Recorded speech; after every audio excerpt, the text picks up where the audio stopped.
rev up your engines.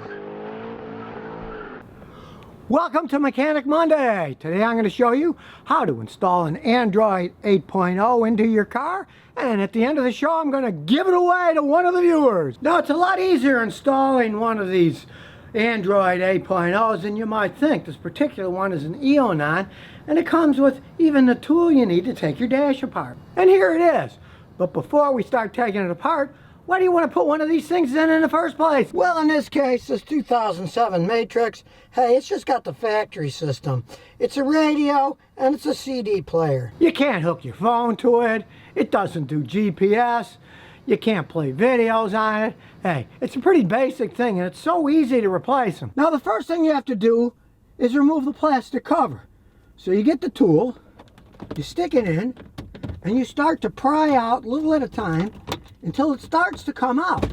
Then you lift it out, but you'll notice it won't come the whole way because it's got all these electric tangs in. And they can be real stinkers, but you push the little tang in here and then pull them off. But since I'm lazy, I took the two in the middle off, and the side ones I'll leave on because I found you can twist this whole assembly and you can get it out of the way. So now you have working room to get to the radio, and you don't have to unplug all that because those are really hard to get off. Then you get a 10mm socket and take the 4 bolts off that hold it into the car. And that's pretty easy. They're never in all that tight. You can even use your fingers then. And out comes 1, then 2. Then you need a long extension because the other 2 are further in. They're way down here. There's 3, and there's 4. Then the whole radio slides right out. Well, it slides part way out. Of course, there's the antenna you have to unplug on the back, and another set of wiring clips you have to unplug. As you can see on the back side, there's the antenna over here. We unplug the antenna, and then we unplug these 2 wiring clips, this one and that one. And they're the same as the other ones. You push a little clip, then pull them out. And 2. And there goes the radio. Now here's where it can be kind of a pain if you don't think ahead. All these wires, you can see them all coming out of here, they have to be connected to the new radio. And since they rarely have the same clip, as you can see, this is completely different than the other ones, get a wiring splice kit that goes from factory to aftermarket. In this case, it's a Toyota. So these plugs will plug right into the car.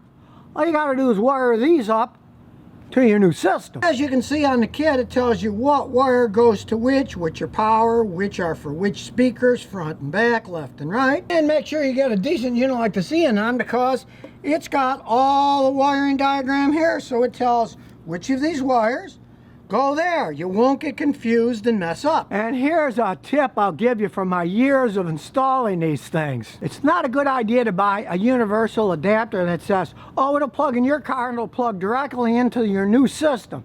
Because a lot of times those are made incorrectly, and when you plug it in, it fries everything. Sure, with these kits, you do have to solder the wires together, but really, it doesn't take that long like I'm going to show you now. If you're not going to be using this connector, you can just cut the wires right near it. Then we just follow the directions. It says that red is 12 volts. And on the new unit, it says red is the power, 12 volts with the ignition switch on, which is what you want. So you just get your little wire splicers and cutters and make some bare metal. Then get your adapter, twist the wire around itself.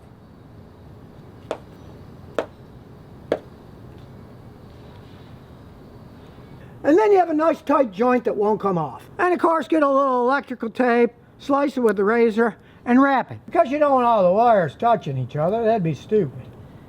Then you just follow the rest. In this case, the yellow goes to yellow. That's power on all the time to keep memory alive. Now, of course, there's various ways to connect wires. You can get those little twist connectors and stuff, but really, if you solder them, they're going to stay nice and crisp. You're not going to get crackles, and the connections are going to be perfect. Now, the only other thing you have to do is take the brackets off of your old radio and put it on the new Android. They just unscrew, then go on the other side, and then screw it in snug.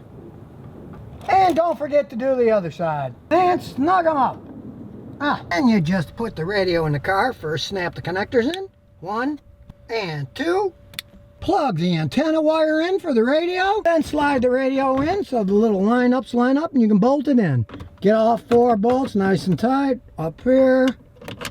down in here, and on the other side. And there she blows. It's warming up. And take my advice, try it out before you put the dash all back in, because you might have messed up with the wire. But in this case, I didn't. So I guess now I can throw away all these old CDs, because this Android is a killer music machine, and much, much more. Navigation, radio, music, video. You can do all kinds of things with these Android, only your imagination's gonna let you off on that. So I guess when you consider all the things that this Android can do, maybe this was a bigger changeover than when I was a kid and had no radio at all and put an old tube Buick radio in a glove box. And since this is Mechanic Monday, I'm giving away one of these Android 8.0s, an early Christmas present. You have a chance to win. Just place a clean, non-offensive comment on the YouTube comments below, and the winner will be chosen randomly by computer to get one of these cool Android 8.0s to put in their car.